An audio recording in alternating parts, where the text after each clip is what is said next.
Welcome to Politics Done Right on KPFT. I am your host, Egberto Williams. This is the progressive program that will take the mystery out of politics. This is the program that will encourage you to make sure government becomes we the people. Whether you are liberal, conservative, or otherwise, you get to air your point of view. Give me a call at 713-526-5738. That is 713-526-KPFT. Remember, you can also send me a tweet to EGBERTOWILLIES. That is at Egberto Williams. Let us engage. It is politics done right. 1, 2, 3, 4. Well, folks, welcome to one more edition of Politics Done Right. I'm Egberto Williams, your host. Thank you so kindly for being a part of the show. We are going to have a great show for you today. It's an important show. I want you to listen. I want you to call in. I want you to discuss with me. If you don't agree with me, I want you to tell me you don't. But it's important that we get this across. So please, folks, go ahead, get your cup of coffee, and we are going to get busy. And how busy are we going to get? We're going to get real busy, folks. And the title of the show today is Democrats are playing a losing game as the moderates appease the right and the Plutocrats. Let me repeat that. Democrats are playing a losing game as the moderates appease. As the moderates appease the right and the Plutocrats. Subtitle of the show today, guess what it is? Democrats are not only making the 2016 mistake, but the 2001 as well.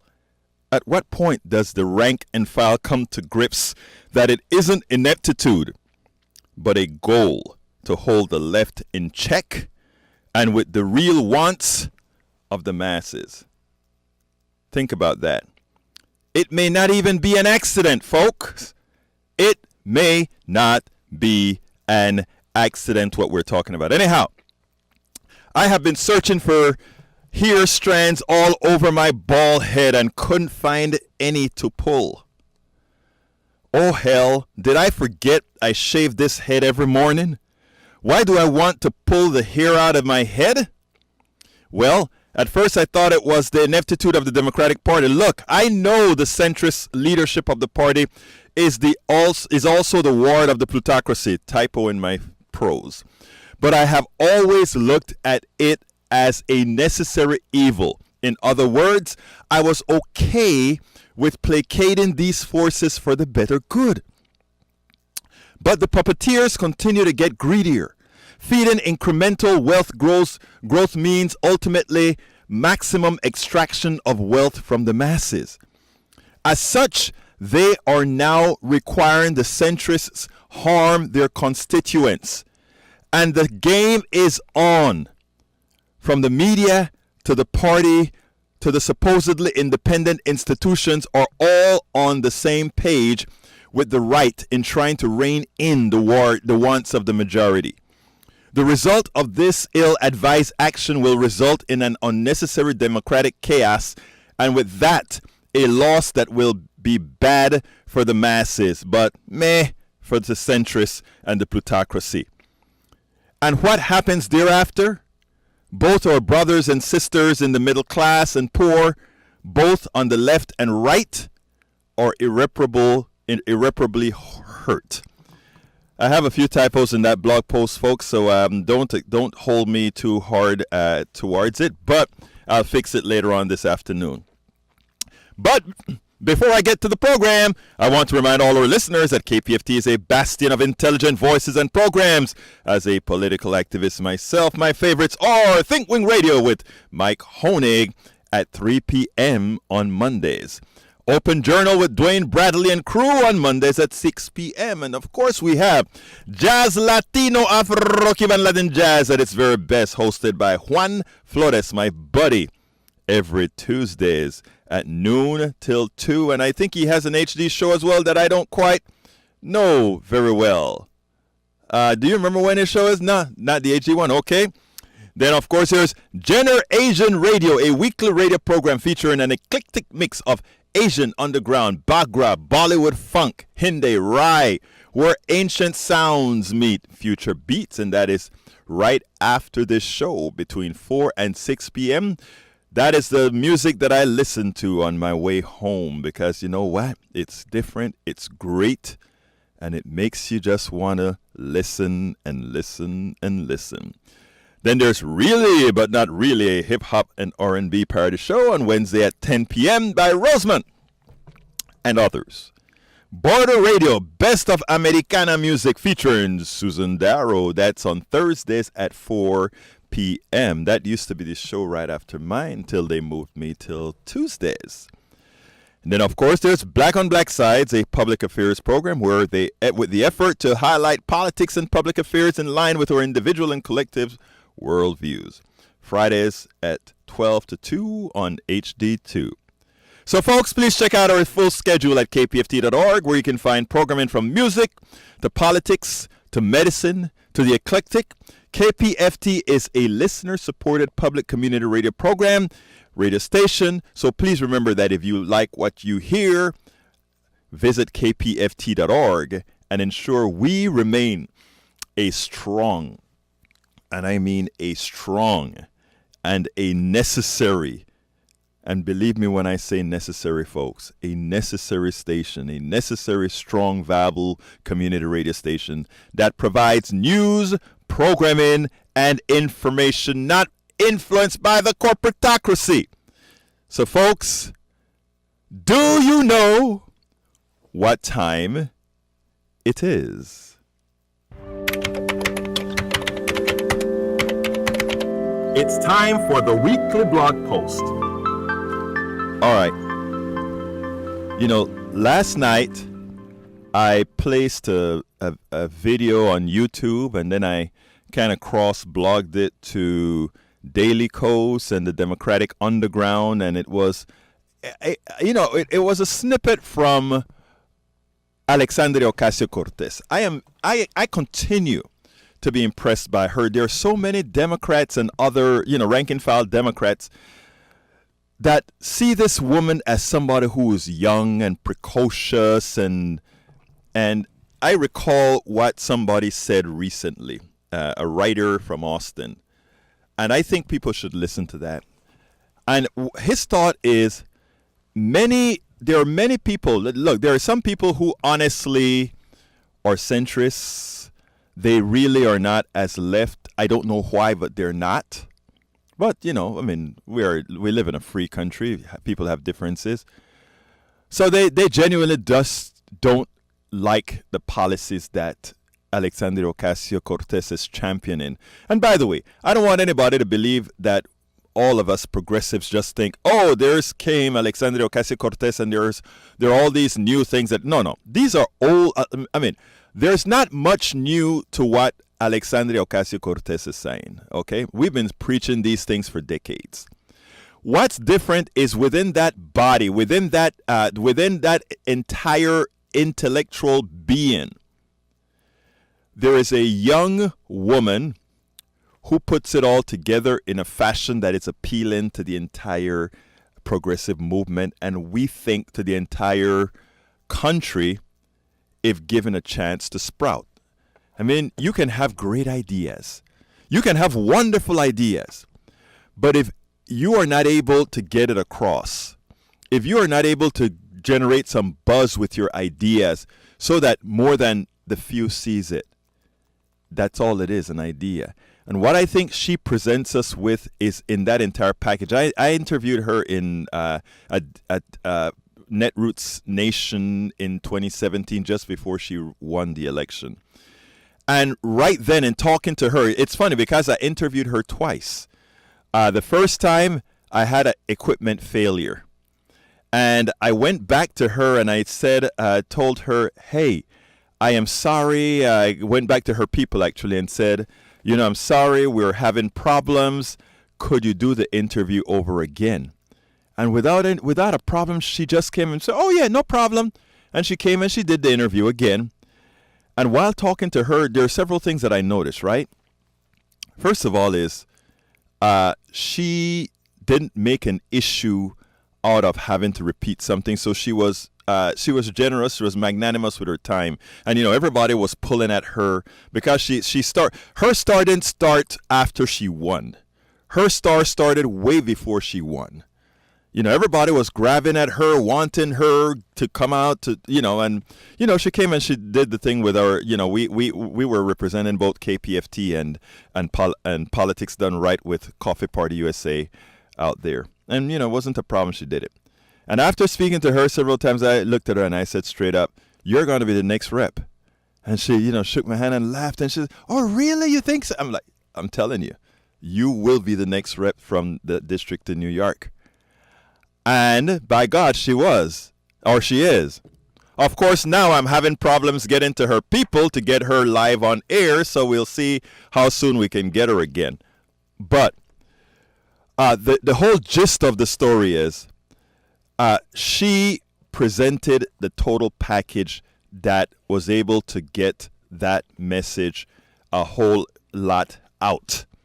If you wonder why the Republicans have invested so much in attacking her, more so than Democrats, they understand that she has a message that appeals. And it's not a message that appeals because just because. It's a message that appeals because she is giving word to the wants that Americans have said for decades that they wanted. But nobody's answering the call.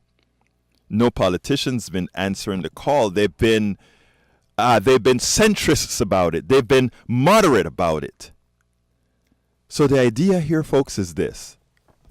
We need to get, to put it bluntly, we need to get with the program.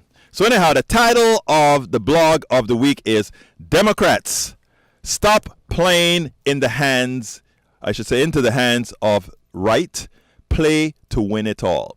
I will say, and it goes as follows. I will say it is as plain as I can.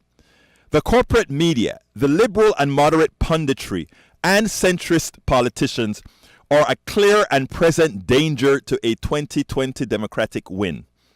Let me be clear. Millennials have nothing to lose, and they will be more engaged in 2020 only if they see a transformational change from the status quo. There are still Democrats fighting 2016. Many refuse to drop the Bernie Sanders is not a Democrat moniker. What they do not understand is that too many progressives, our Democratic Party isn't. Let me repeat that. What they do not understand is that to too many progressives, our Democratic Party is no less toxic than the Republican Party. They feel that at least the Republican Party is effective for the people they represent, the wealthy, the plutocracy.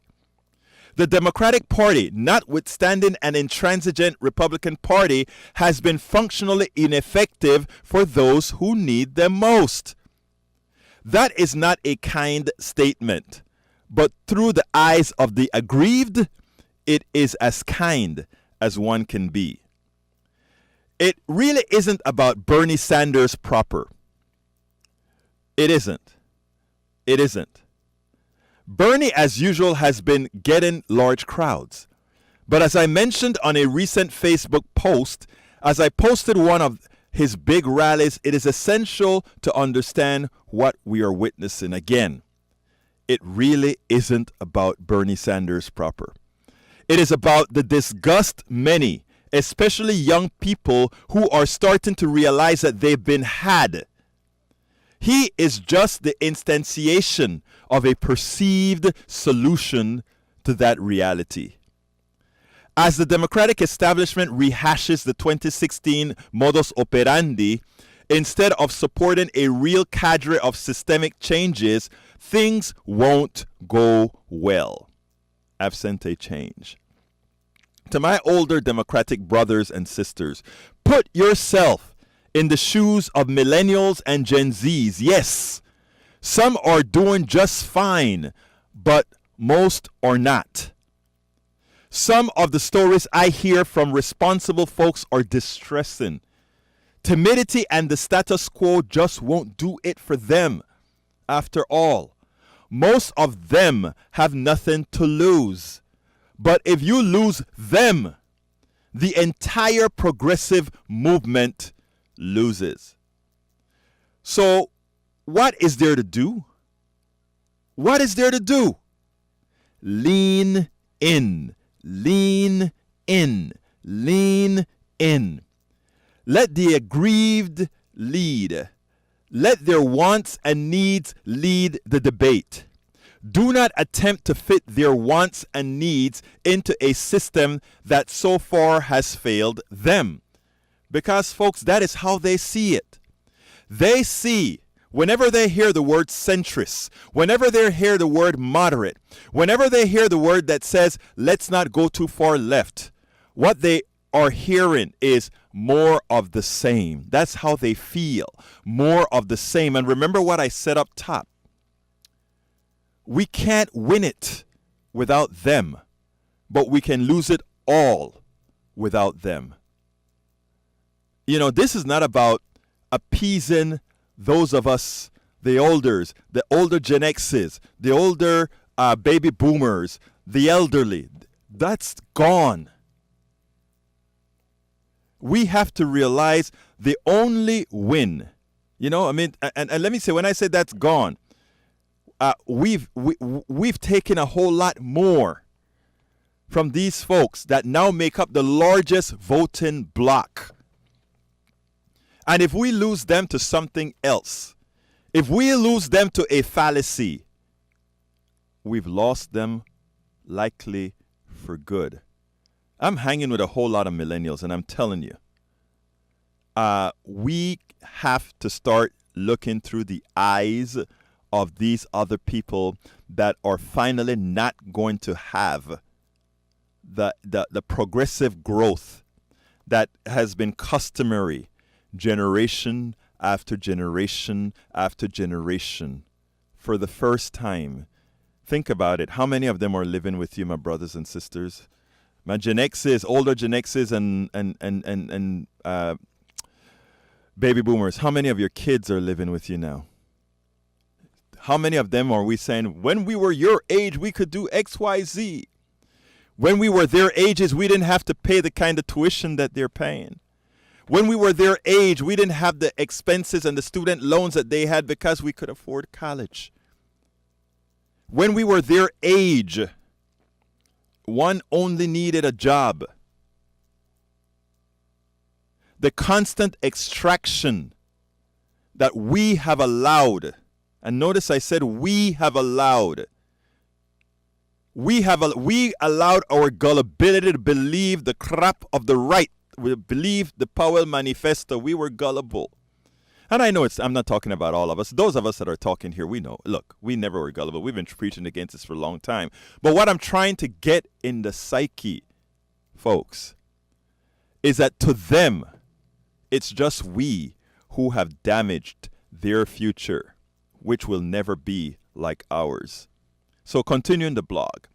No matter what Democrats do or say, they will be attacked with the socialism moniker. Do you think Venezuela is an accident? Do you think labeling them as the ultimate result of democratic socialism is an accident? No, it is a ruse. The media, the Republican Party, and centrists will continue to promote that in the psyche of Americans because you know what? They have nothing else to offer. So they have to offer that fear. They have to offer these things. Venezuela is designed to reach through the election cycle. And Venezuela is going to be popped up there as this is what the Democrats want for you. And by Democrats running from the Democratic Socialist moniker, you can't run away from what they've always called you. Lean in. Lean in. Don't let Venezuela be a moniker, or don't let Venezuela be an example. Let Norway be an example. Let Sweden be an example. Let Denmark be an example. And remember, talk policy. Debate on policy. Debate on real issues. Don't allow a caricature out of a label. But instead, we seem like a whole bunch of timid people running from those people in the party where the action is. Folks, we have to be clear. Folks, we have to be real. I have 3 more paragraphs to read, so start queuing up those phones, folks. 713-526-5738. Again, that number is 713-526-5738. 3 more paragraphs, and then I'll be taking calls. The board is wide open, and I really, really want to hear from you. 713-526-5738. So I'm going to repeat that paragraph again and then proceed. No matter what Democrats do or say, they will be attacked with the socialism moniker. Do you think Venezuela is an accident? Do you think labeling them as the ultimate result of democratic socialism is an accident? No, it is a ruse. The media, the Republican Party, and the centrists will continue to promote that into the psyche of Americans, with those forces working against policies that support the masses and attempting to get allies from the aggrieved themselves, the poor, the nearly poor, the scammed middle class, by instilling fear in them of a system no one is asking for. Requires a grassroots movement like no other. Requires a grassroots movement like no other. Change is not going to come from the DNC. It will not come from those still attempting to maintain the status quo. It will only come from the work. It will only come from the work those of us who understand the trickery of the plutocracy, the right and the centrists, and the timidity of the rank-and-file Democrat. The job is going to be very difficult. The job is going to be very difficult. The attacks that Alexandria Ocasio-Cortez, Elizabeth Warren, and Bernie Sanders are getting is a manifestation of the fear of the plutocracy. Their wards are in full attack mode. It is not time for progressives to be in retreat. Lean in. Lean in. Lean in. I see there was a Stephen on the call and we dropped a call somehow. So please, Stephen, call back because it seemed like your call has been dropped. Call back. So going back, let me go back to that paragraph again. Going back to the paragraph again, and then I come to you, Chip. The job is going to be difficult. The attacks that Alexandria Ocasio-Cortez, Elizabeth Warren, and Bernie Sanders are getting is a manifestation. It is a manifestation of the fear of the plutocracy. Their wards are in full attack mode. It is not time for progressives to retreat. Lean in. Lean in. Do not be defensive. Frame your narrative for the masses to understand. And when they attempt to use the democratic socialist moniker as a pejorative, when they use it as a pejorative, you know what you do, right? When they use that as a pejorative, what you do, again, you lean in, you ignore the labeling, and you stick to the policies. You ignore the labeling, and you stick to the policies. 713-526-5738. Again, that number is 713-526-5738. Folks, please. Give me a call. Let's go to Stephen. Call first, Chip, so I got to get you after Stephen. Stephen, come on in. All right, I'm here, and thank you for taking my call. Yes, sir. I hope you get a lot more calls. And I just wanted to tell you what I've heard so far in between running around doing other things is you are spot on. And if people are listening, you're absolutely correct in terms of whether it's the Democratic Party or the independent group, the progressives need to do. And I just said this yesterday to my daughter, but if we're going to have 1,000 years of peace, we're going to have to work every year at it. You know something? That is the most important thing. Let me ask you to hold on quick second, Stephen. Sure. Folks, we have a whole lot of lines open, 713-526-5738. I know this is a subject that you want to touch, and I want rank and file Democrats to call in as well, because we got a lot to talk about. Continue, please, Stephen. Well, I'm just, again, hearing everything you're saying. Now, the only other thing I would say as a lifelong Democrat, as a former candidate, not here in Texas, but in Florida, is that, what you're saying is we have to lean in, we have to be engaged. This is certainly what's happened as a result of this administration, as well as the status quo, as you refer to it. And this has been going on for the last 40 years. So why our millennials are not going to be benefiting from the rewards, I guess, of the post World War II, is because we've kind of expended all of our resources within that short period of time. However, it's still possible in today's world for a millennial, 1 in 20, and I'm not saying millennials, but 1 in 20 supposedly are now millionaires. So opportunity does present itself different than what we had, and I'm 63, by the way. So putting that all in perspective, it's just more a matter that the millennials do have opportunity, but it is harder. There's no question about it. Yeah, and putting a 1 in 20 millennials as millionaires, let me just tell you what, that sounds, 1 in 20, there are a lot of millionaires out there. But the funny thing about that, Stephen, is when we look at the distribution, if you put that on a distribution curve, what you're saying is all the things that we've been saying about what our economic system breeds, that is a clear example, because that would be a huge disparity.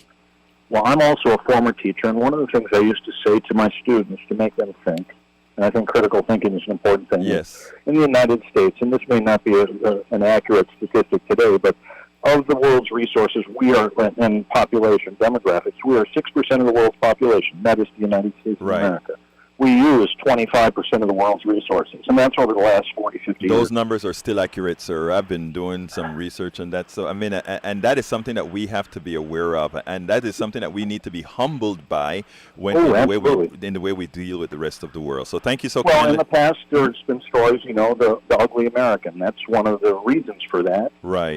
Because we have gone from a learning curve of our own as a country to be arrogant to maybe be more humble, and we were more humble under the Obama era, and maybe, again, progressives to buy into some of what was going on there, but not everything, because I know he wasn't true to everybody's ideals, but he was still the best example we've had recently of an honorable man and family. So besides that 25% resources, I would say to my students, if we're using up 25% of the resources, what are the rest of the world looking at and seeing us in terms of internet, TV, etc., that we're exploitive, consumer-driven, etc. Right. It's all very superficial. And it would be the truth. That's the thing. That's the most, sometimes reality is the truth, Well, and in reality, but again, I think that goes back to your point about being lean in. Obviously, the story today is the exploitation of Ivy League schools and SAT scores and how to get in. Right. That's also representative of what the status quo has been for years. Exactly. Mitch McConnell's a master manipulator. He has no legislation to his name, to my knowledge, except for maybe a few pieces, whereas another representative with that same tenure may have 1,700 bills or pieces of legislation. So those are the things that we need to address with Chip, Mitch McConnell and others. You're absolutely right. Got to go to another call, Chip, but thank you so kindly for calling. And you keep listening and calling. Thank you very much. Absolutely. Great Have a good one. Thanks much. Bye-bye. Okay, let's go to, let's see, that will be Chip, I think, number 2.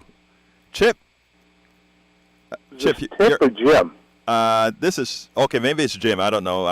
Go ahead. Yeah, thank you. No, really simply, I've been sitting and listening to you. I am a lifelong Democrat. And like most boomers who switched over to Reagan in the 80s, I just looked at Reagan as basically a third-class actor and a fourth-class politician, and I saw through the folly of what he was Right. His trickle-down economics do not work. Right. The reason why I say this is in the early 80s, I used to go to Venezuela on business trips quite a bit. I'd looked at Venezuela back then, and it had a decent middle class to it because of its oil and gas business. Right. But the trouble was you had about 1 to 3% of the people who had controlled at least 85% of the wealth. Of course, yes. And of course, what they used to say, Venezuela's going to tell me about, they're the oldest democracy in South America. They had a long-standing tradition. They were always very democratic. But I kept looking at the surroundings. But when you would go into Caracas, you would see the slums up in the hills, and of course all the wealthy people down in the lowlands. Right. And so I kept going. I said, something. What I'm looking at here is a classic example of income disparity. And sooner or later, you're going to get taken over by a guy much like Castro. Of course. That's a natural progression. So it came down, sooner or later, it came down to a certain Army colonel paratrooper who took over the government. Hugo Chavez. I was actually there when they bombed the presidential palace back in the early 90s. And I was sitting there in Caracas when they did it. And so when I looked at, when we use this label of socialism, it's such a false narrative. Right. It's cronyism. Thank you. It's the control of money. And unfortunately, I'm looking at this country right now, and I'm seeing the same thing happen to it. We are destroying the middle class of this country. Let me jump into you, Jim, and say this, and I want you to comment on it. I'm originally from Central America, Panama, right? And what I've always said is that people react the same way, no matter what country or no matter where you are. And many Americans think that they are immune. We are immune from the things that happened overseas when people start reacting. And what I'm trying to promote with the activism that I'm doing is to mitigate that. In other words, here's the following. If you want to not have what occurred in Venezuela, if you want to not have what occurred in Nicaragua and all these other places, you better start following some of us activists who are trying to mitigate that. Because the reality is, a large percentage of millennials have nothing to lose. A large percentage of middle-aged folks don't have anything to lose. And when you don't have anything to lose, throwing everything on the line doesn't matter anymore. And that is what we have to be aware of. Well, I could add to that and simply say, what brought us to the golden age of socialism in this country under FDR? The Great Depression of the 1930s. There you go. Yeah. And right now what we have, Jim, is I like to call it an unsealed depression. In other words, it's a depression that is covered by debt. In other words, we have so much debt on a personal level now, the type of depression that we're looking at is still unrealized, but coming. I saw a statistic the other day. It was a couple weeks ago, and it was like 7 million people are 90 days late with their car payment. Yes. 7 million people. It's stories that are not being told. Just because Wall Street's doing well doesn't mean Main Street's doing well. Absolutely. The top 1% in corporate America are eating at the trough, and probably at least 50% of this country. Actually, right now you have about 10% of the country that probably gives us about 75-80% of the income tax. Right, and that's because they're the ones making the money. And they're the ones making the money. Right. And the rest of them are... Jim, got to go. Look, thank you so kindly for calling in, and you have a wonderful day.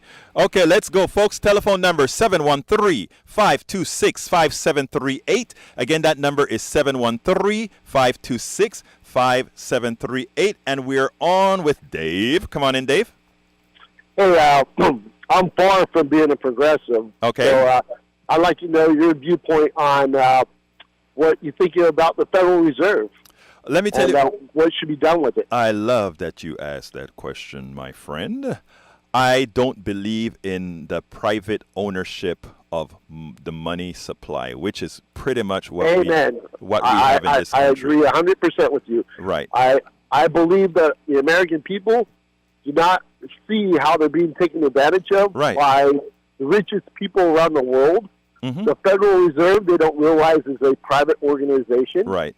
They don't realize that they're being charged interest and fees for every dollar that they print, and that we're truly in debt to the richest Rothschilds and everybody else around the world in that clan. And it's time for the people of America to stand up and take the country back. Now, let me tell you something, Dave, and because what you've just brought up is an important thing, right? An important feature. Hold on 1 second. Let me just make a call out here. Folks, we have lines open. 713-526-5738. Again, that number is 713-526-5738. I really want to hear from you. Give us a call. The lines are wide open. Tori and Rich, we are coming to you next. But folks, give us a call now. Let's keep these things rolling. Okay, Dave, we need more people bringing these issues up like yourself, okay? And what happens right now is that nobody talks these issues. So the Plutocrats, they go off with the Federal Reserve, and they go off and doing their financial transactions and creating these financial instruments, and they go unnoticed, right? Because we don't know. We just know that we make X amount of dollars from our salary, and we go ahead and we purchase bread and milk, and we may be able to buy a car every now and then. But we don't understand the economy. I wrote a book called As I See It, Class Warfare, the Only Resort to Right-Wing Doom. You can actually pick that up at Amazon or whatever. But and the reason I wrote that book, As I See It, Class Warfare, the Only Resort to Right-Wing Doom, the reason I wrote that was one reason. I realized that during the debate on healthcare and all of that, most Americans hadn't a clue. They hadn't a clue that drugs are really developed in the beginning by their tax dollars through grants. Yes. They didn't realize that drugs like insulin are in the public, pretty much in the public domain, and in as much as they're charged $300 a vial, you know, it's paid by the people already. It's paid by the people already, and they are. That is just. I don't know. They're stupid when it comes down to it. Let's not call people stupid. Let's not. Something about. Right, but let me just say. Let me ask you. Yes. Just like the dollar related to the petro dollar. Yes. Because if it's ever destroyed, we're all screwed. We're all homeless. Right. Basically. But a lot of people don't realize where their money has gone. Right. Where it has gone to development, all these great things, and then it's taken advantage by private companies that increase the rate of that object 1,000 times. Right. And you know, Dave, first of all, I don't want none of our listeners, none of the people that don't know this stuff are stupid. They just don't know it. They just don't know it. And that's what we are here for. We're here because the mainstream media and the schools and all these places that should have taught Americans civics, that should have taught Americans economics, that should have taught Americans commerce, they didn't do the job. They did it for a reason, though. They want to dumb the people down. Exactly. And what I want to do is I am not going to be charging Americans with stupidity because, they're so stupid for doing that. I am going to be here trying to inform, because that is the only way we move forward. Not that people are stupid. It's just that they just don't know. And that's what we're here for. And thank you for bringing up. Let me give you a line that I always use. Go ahead. When I go speak at prisons and stuff. Go ahead. Okay? I always tell inmates when I go talk to them, an uneducated population is a controlled population. That's and right. You are now being controlled because you're in these four walls. You know something? You're absolutely right, Dave. Thank you so kindly for calling. You keep up. I don't care if you're progressive or not, but I have a feeling you're progressive in your heart. You have a wonderful day, sir. Okay, let's go to Tori, line number 4. Come on in, Tori. Hey, good to see you from you again, man. It's always great. Oh, wait, hold 1 second, Tori. Talk show on KPFT, that's for sure. Thank you. Anyway, I get most of my information from the London Guardian, as well as KPFT and da-da-da-da. Today, excellent excellent article that chimed in with your opinion earlier, titled, Alexandria Ocasio-Cortez is right, it's time for a radical change, not more minute politics. Exactly. Quote, I'll give you one short quote from it. The writer, Arwa Madawi, says, more than ever, it would seem that the greatest enemy of the left isn't the right, but the center. Exactly. And I've been telling these people at the Bernie meetup, I'm going to the local Bernie group, and they're all about, they're Republicans. The hurdle that you got to get through first, and the biggest one and the hardest one is the Democratic Party, because like half the people that are running are progressives. The other half are at least giving lip service to progressivism, and it's going to be anybody but Bernie, even other progressives. As far as the center or the traditional leadership since Bill Clinton of the Democratic Party is these Wall Street folks, and I really think they'd rather have Trump than Bernie. Tory, I've written that. They're billionaires, and they like those tax breaks. Tory, I've written that. And you know something? It's amazing how people kind of come to the same type of conclusions because, like I said, I've written that and specifically stated that if the choice is between Bernie and Trump, you'll see how quickly the center jumps to Trump. But here's the deal. Most Americans, even Americans on the right, they are not for the policies of the Republican Party, period. They're not for the policies of the Republican Party, period. Of the centrist, period. So here's the deal. What we have to do, Tory, I imagine you're an activist as well as all of us here. And and I'm going to encourage people to start going to the Bernie meeting if you want to make a difference. We're meeting at This Is It Soul Food, every 2 weeks. Wait, you're meeting at This Is It Soul Food? I'm going to have to get out there. When is the next meeting again? Well, we had our last meeting last Friday, so I guess the next one is probably coming up 2 weeks from last Friday. Okay, so not this. I'll let you know. Yeah, drop me a line on Facebook because I hadn't been to a Bernie meeting yet, but I will be. I'm not. I can't say that on air, but yeah, I really like Bernie. You know that. So. That's why I'm calling. I'm being the voice off of KPFT that can call in and be objective or non-objective or whatever.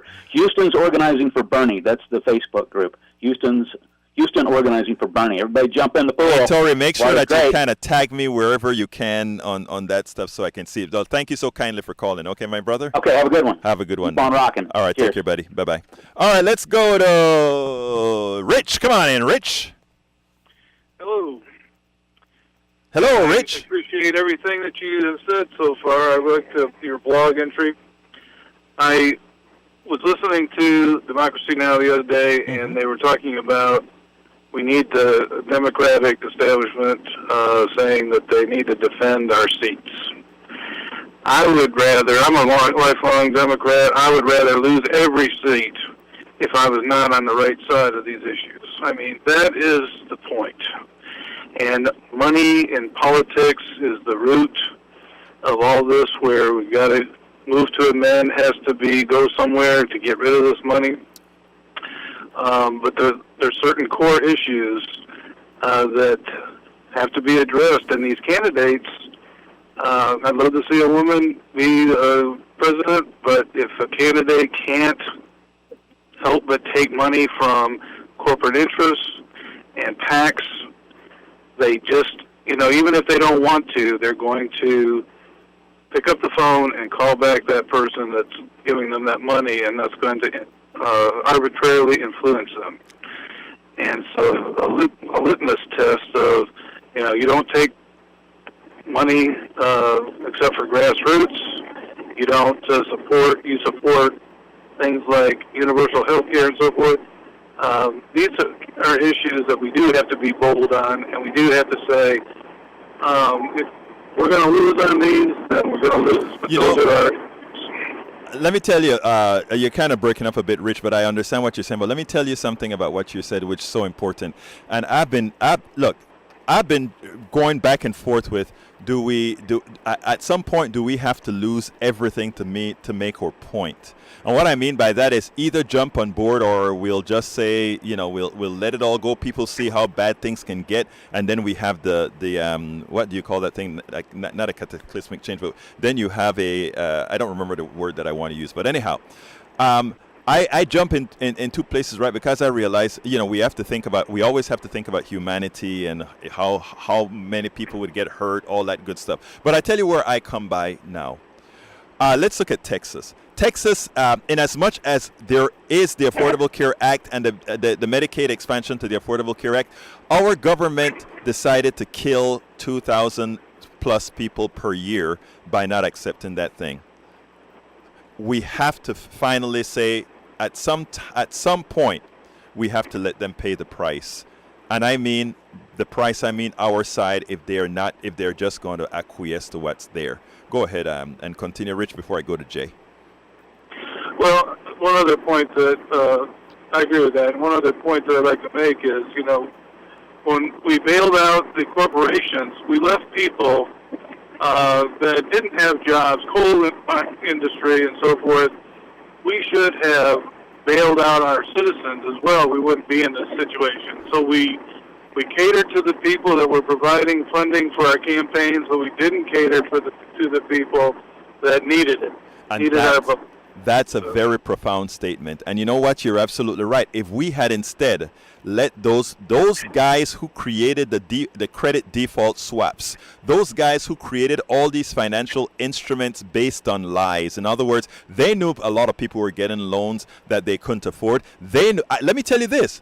I knew personally people of quite a bit of means who went to Las Vegas and bought homes because they knew they were going to speculate on those homes, bought the homes at $200,000, sell it at $750,000, or rather, got the loans out knowing they would never pay the loans back. I personally know people who did that. Think about that. And these guys knew what was going on.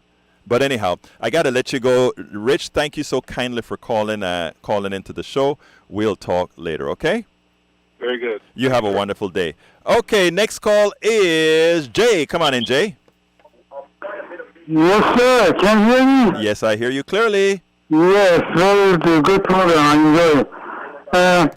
My comment is about this controversial with Ilhan Omar, yes, representative from Minnesota. With the anti-Semitism attack that they have on her right now. Yeah. I think she's feeling like it is.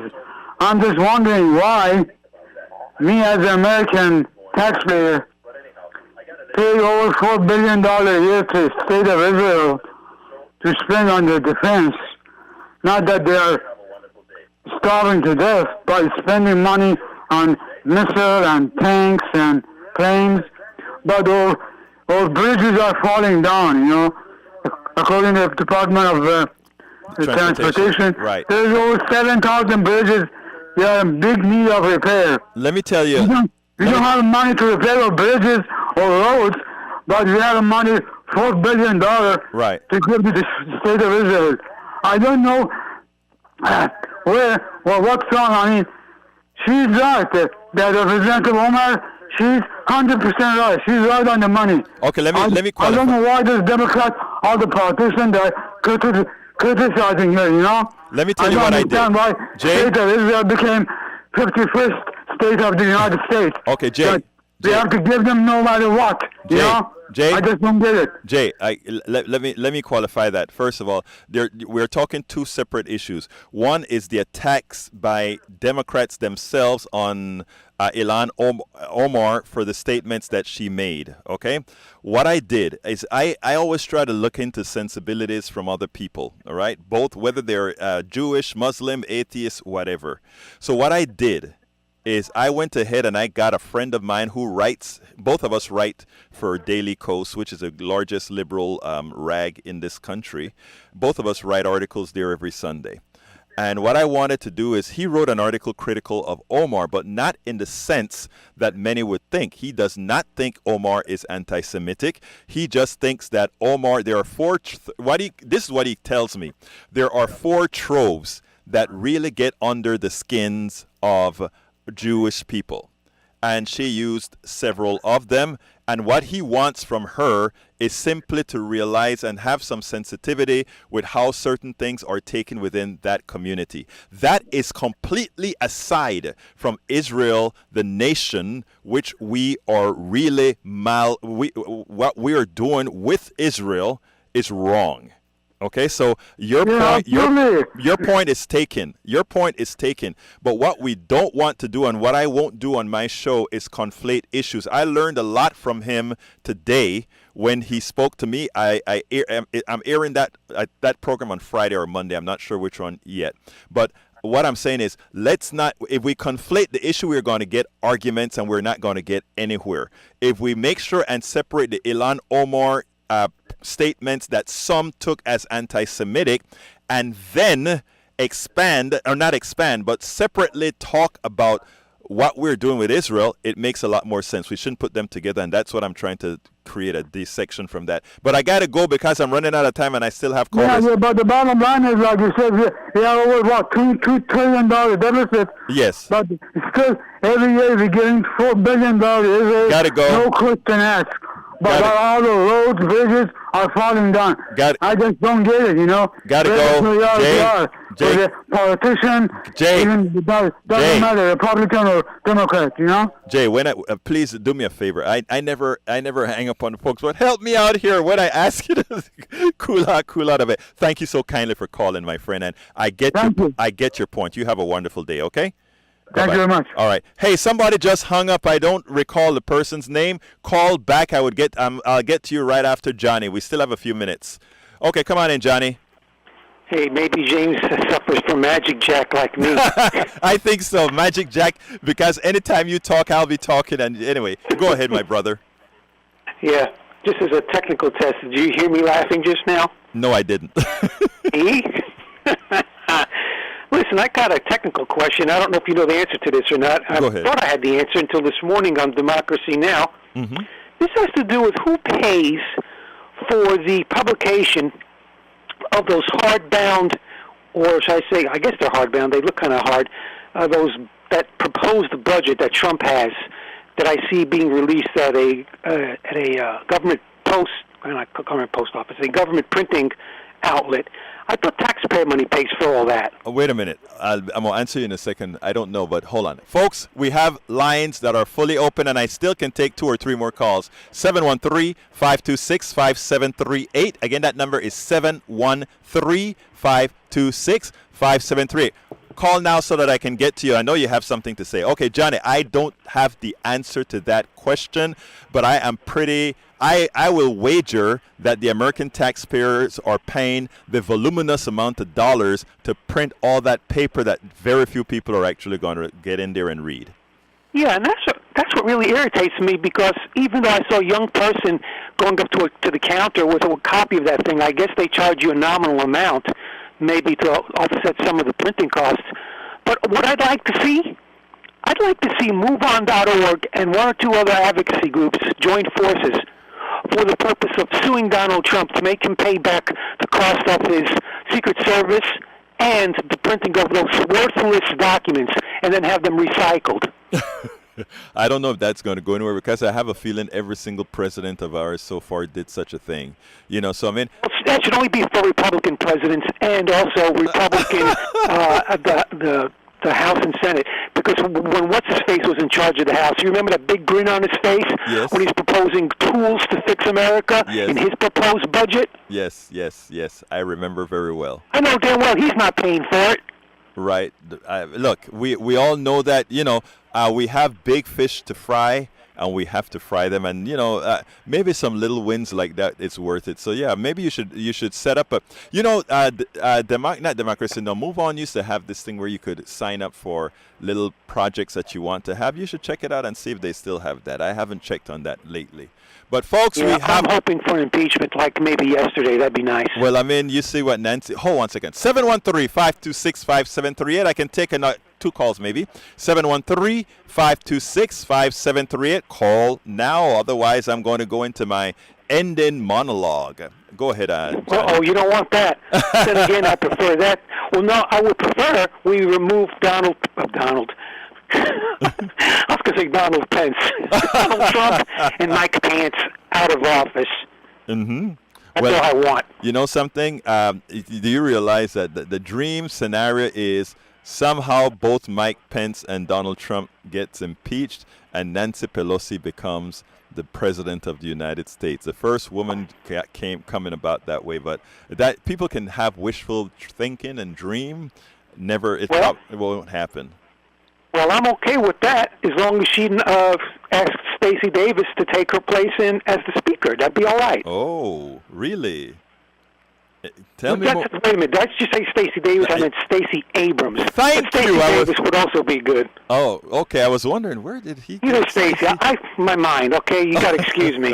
I'm pushing the speed limit here in chronology. Hey, come on now. Come on, behave yourself. But look, it was great talking to you, Johnny. Anything else you want to quit before I go into my monologue? Assuming nobody else calls? Stacey Abrams for president and Stacey Davis for her treasury secretary. Let me tell you, she put out I think it was a statement today. She put Have out a good day. Thank you so kindly, Johnny. I think Stacey Abrams put out a statement today stating that she's reconsidering running for president. You mean Stacey Abrams? Stacey Abrams, yeah. Yeah, I got you doing it now. Yeah, that's what I meant. Abrams, yeah. She's talking about her. All Stacey's are good. Bye. Have a good one. Take care, buddy. Hey, folks, I don't have any calls on the line. This is the first time that we've had, at 54 minutes, we have an empty line. Wow, that was efficiency, man. Anyhow, folks, let's get into my good old unprepared monologue. And this is what I want to talk about. This is what we want to do. As I mentioned last night, I did this video last night with Alexandria Ocasio-Cortez. And I've told you, I've interviewed her before. And I find her more up to speed. I find her wisdom beyond her years. The fact, if you doubt that, the fact that the amount of people, the amount of Republicans, the amount of centrists that are attacking her, a 29-year-old young woman whose first experience in politics, that they're attacking her, that alone should tell you that they fear her. And the reason they fear her is that she is putting all that we've been working, all that progressive activists have been working for decades. She was able to encapsulate that in a narrative, in her being, to have us listen to it. Well, not us, but to have Americans listen to it. That, to the plutocracy, is a clear and present danger, which means that is the reason that they have to attempt to destroy her and the progressive movement along with it. Because when Americans are asked, what is it that they want? When Americans are queried, the wants for their lives, the wants for their kids, the wants for their families, it is always those tenets that make up the progressive movement. Some may want to call that the democratic socialist agenda. Some may want to call it otherwise. But I am telling you, if she was not a clear and present danger to America, or rather to the plutocracy, she would not be getting the type of what should I say? The scrutiny that she's getting right now. Let me go real quickly to go ahead, John, real quick. 1 minute, John.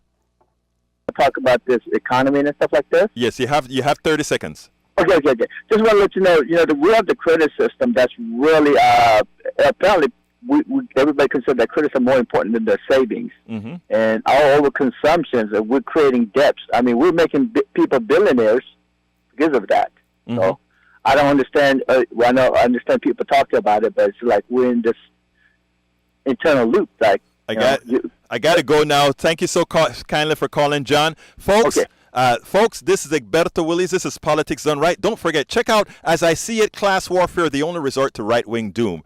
This is Politics Done Right. I'm Egberto Willies, and you know how I end this, baby. I am out.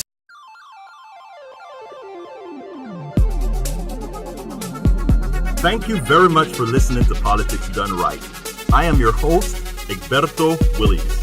You can personally reach me by sending an email to egberto@politicsdoneright.com. Remember, Egberto is spelled E-G-B-E-R-T-O. Change starts with you. 90.1 KPFT gives you information not tainted by corporate interest. Please visit kpft.org and contribute. Let's ensure continued access to real information and news remain available to all. Again, thank you very much for listening to Politics Done Right.